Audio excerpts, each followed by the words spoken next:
What a great year of positive, impactful stories in 2025. Thank you for your service. How many of you trust the news media? Downstairs, there's cereal. I had a chance to spend some time with a St. Jude patient from Atlanta. My map, that is great. We focus on the positive stories this year that have moved us. I've lived half my life in a wheelchair, and that's bizarre to me. We hope that that hotel will do the right thing one day.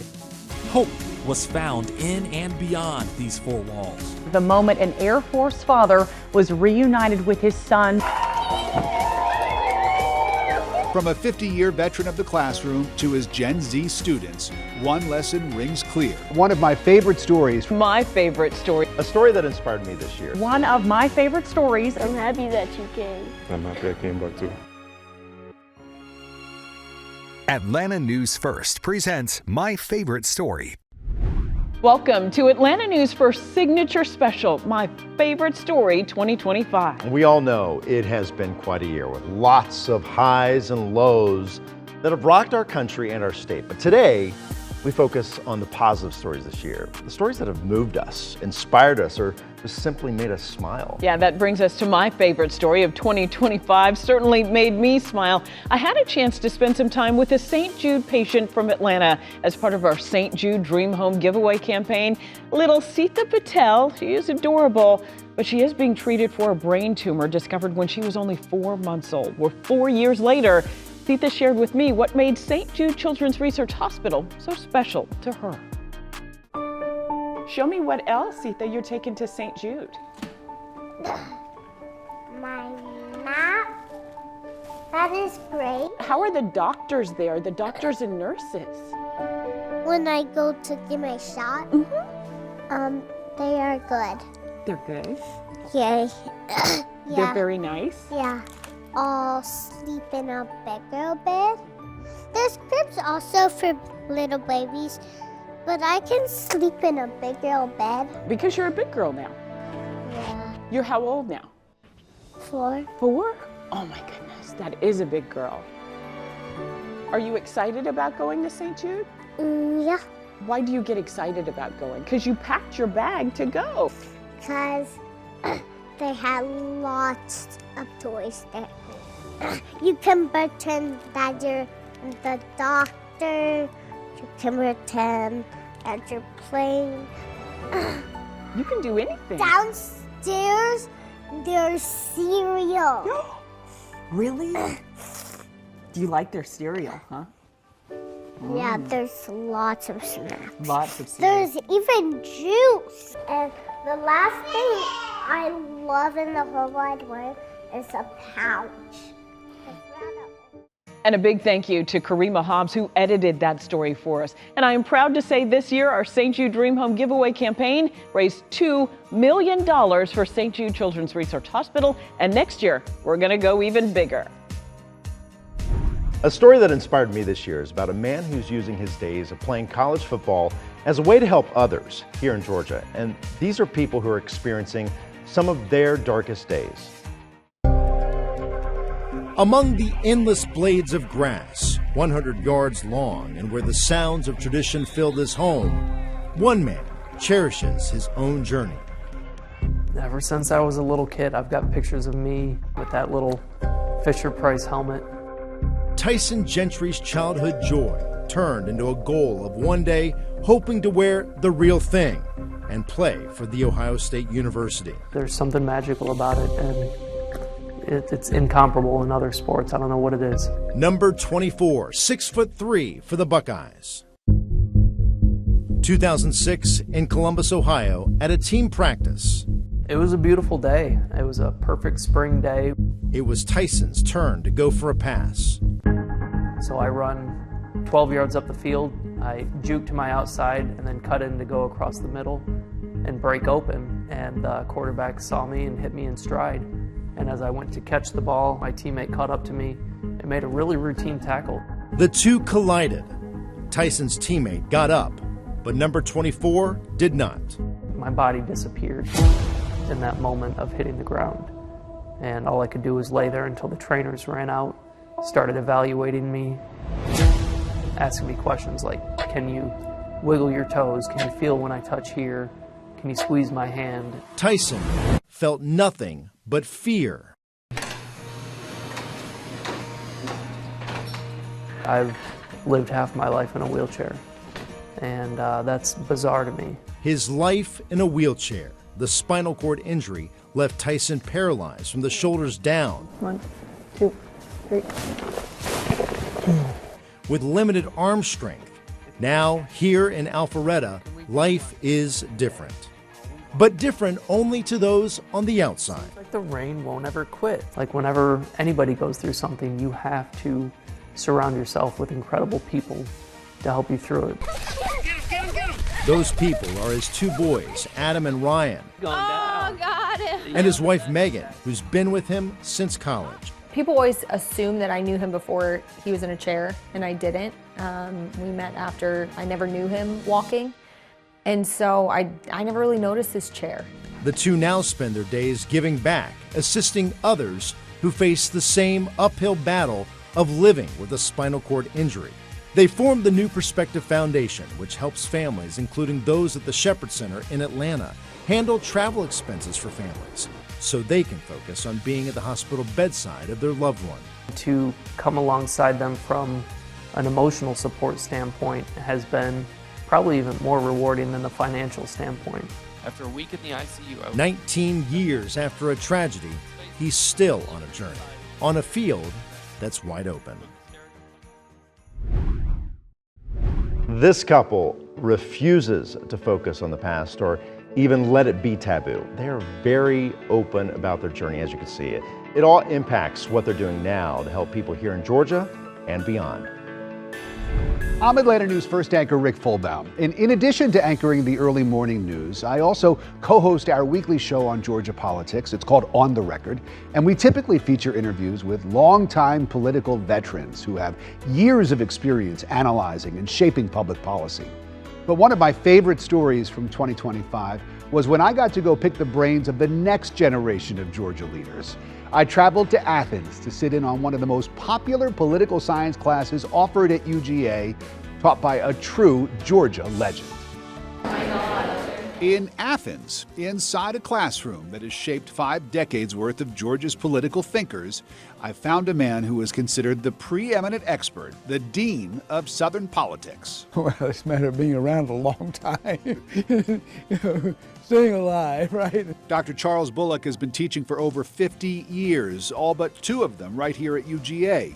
His latest book, The New Politics of the Old South, is now in its 8th edition. I asked him what's changed more, politics or his students. I always had good students. Now they're really incredible. Today's students are coming of age in a Georgia that's become one of the nation's most competitive political battlegrounds. We've got 2 Democratic senators but a Republican governor. It's obviously a very highly contested state now, and I think it's going to be incredibly competitive, and the Democrats are going to have a really good shot. This senior interned with Republican Georgia Congressman Andrew Clyde. She says it's sometimes difficult to separate the truth from all the noise competing for their attention. There's just been a lot of things blaring at them with the media and everything. I feel like it's very confusing for some people to kind of like figure out what a story actually is, and I don't know, just understand where their values are. Speaking of the media, Professor Bullock allowed me to ask his students a few quick questions. Raise your hand if you see yourself staying in the state of Georgia after you graduate. About 2/3 of the class. Will they be better off financially than their parents? Very few hands. Are our politics too partisan? Every hand goes up. How many of you trust the news media to accurately tell you the political news of the day? Okay. All right, I have some work to do. I don't feel like I align with either party right now, so there's no specific candidate that I'm hoping wins. I'm just kind of seeing how everything plays out right now before I really make a decision on that, but I hope somebody more moderate regardless of the party. I think the generation above us is a little set in their ways right now. I have high hopes for us, though. And Professor Bullock, after half a century of watching Georgia politics and young people evolve, believes his students are ready.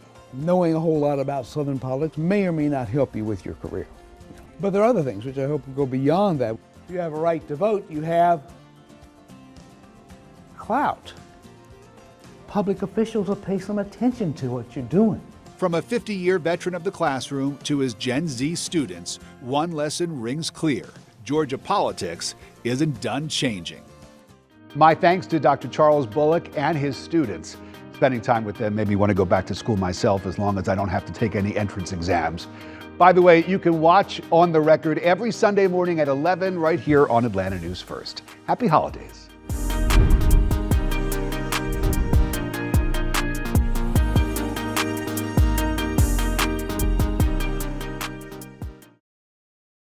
Welcome back to My Favorite Story 2025, where we tell you all about the stories that enlightened us and engaged us this year. Well, stories of hope, resilience, and pride. I'm Brooks Baptiste. You know, since moving to Atlanta in 2021, I seem to learn something new about the city's rich history nearly every day. The Hyatt Regency continues to be a staple in downtown Atlanta, and with an architectural design in the 60s that was way ahead of its time, it became one of the few places in the city that blacks felt welcomed and accepted. Dubbed the Hotel of Hope, its doors opened at a time when civil rights leaders were denied a place to gather. An iconic 22-story building. It was the tallest building in the city. It had an open atrium. Built just before the end of the civil rights era. The bricks were laid with both black and white hand. Opening as the Regency Hyatt House in 1967, the hotel's area vice president and general manager, Derek Morrow, says it was a place that provided light during a dark time in history. He had actually invited some folks down to meet with him, and actually most of them are predominantly white folks that he invited down to have a meeting to talk about the civil rights efforts. Morrow says Dr. Martin Luther King Jr. and his wife Coretta Scott King were holding a meeting at a separate hotel blocks away from the Hyatt when they were kicked out because of the color of their skin. Manager came and spoke to him and basically said, we really don't want you here. We prefer that you leave. So they left, walked up a few blocks, and stumbled upon what they called the Hotel of Hope. They looked at our hotel and said, we hope that that hotel will do the right thing one day. And do the right thing they did, allowing Dr. King to host the 10th annual session of the Southern Christian Leadership Conference in August of 1967. A bold move at a time when the convention focused on racism, poverty, and capitalism. This SCLC meeting was held in the Regency Ballroom. Sidney Poitier was here, and I mentioned Zernola Clayton, who kind of put it all together. And that's not to mention the Andrew Youngs and that were here during that period of time. We had Aretha Franklin here, who performed apparently an epic performance that evening. In that same ballroom, Dr. King made an address asking, where do we go from here? Believe in yourself and believe that you're somebody. Hope was found in and beyond these four walls. We wanted to do something for the King family and to keep that relationship that we have with them here in the hotel. In 2017, the Hyatt dedicated this space to the King family, naming it the Coretta Scott King Suite. As you can see, a lot of the artifacts that are here in this room are from the King collection and the King family.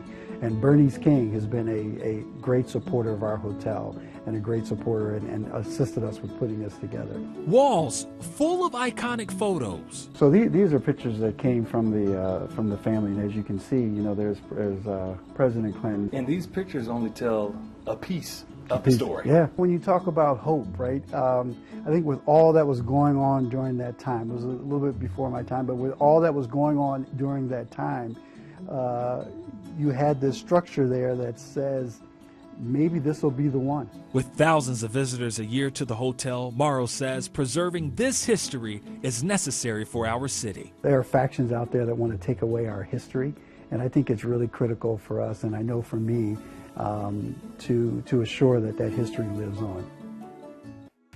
Now, I know you're wondering, but no, the Coretta Scott King Suite is not open for an overnight stay, but we do have the next best thing. Be sure to log on to AtlantaNewsFirst.com for a full look inside. I'm Sarah Hammond, and one of my favorite stories of 2025 was one that left everyone who saw this moment with tears in their eyes. Happy tears, of course. We coordinated with the Cobb County School District on Veterans Day to be there the moment an Air Force father was reunited with his son during a school performance. The big surprise, months in the making, left 10-year-old Amari Gore and his father both in tears and happy to be back together. Thank you for your service. At Kemp Elementary School, Better These fourth graders celebrated the veterans in their life with all the patriotic hits. As they did, 10-year-old Amari Gore looked into the crowd of proud parents and grandparents, wishing his own father was there. I thought he wasn't going to come back until like 2 weeks or 1 week later. As they ended the program with God Bless America, Amari got a little surprise. His father had sent a video from Iraq. But little did he know, Master Sergeant O.C. Gore was waiting down the hall to surprise him in person.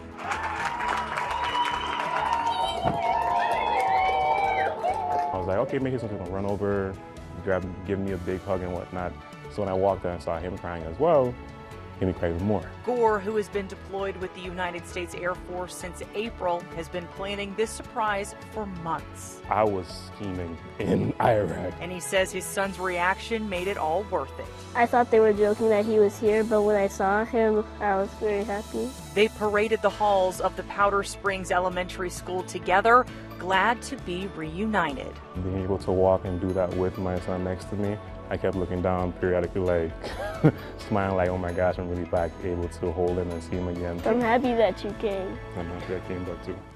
Now, what was so special about being there and seeing this all unfold in real time was actually watching Amari scan the crowd of parents and getting visibly a little emotional that his dad was not there. But of course, when his dad walked into the room in person, those turned into happy tears. We hope they have a wonderful holiday season together again, and happy holidays to all of you. What a great year of positive, impactful stories of 2025. Next year, we plan to share even more from the people, the places, and the events that shape our city and lift our spirits. And here at Atlanta News First, our agenda is you. And this holiday season, we wish you good health, good vibes, and a new year filled with purpose and possibility. Thank you so much for joining us, and stay safe. Happy holidays.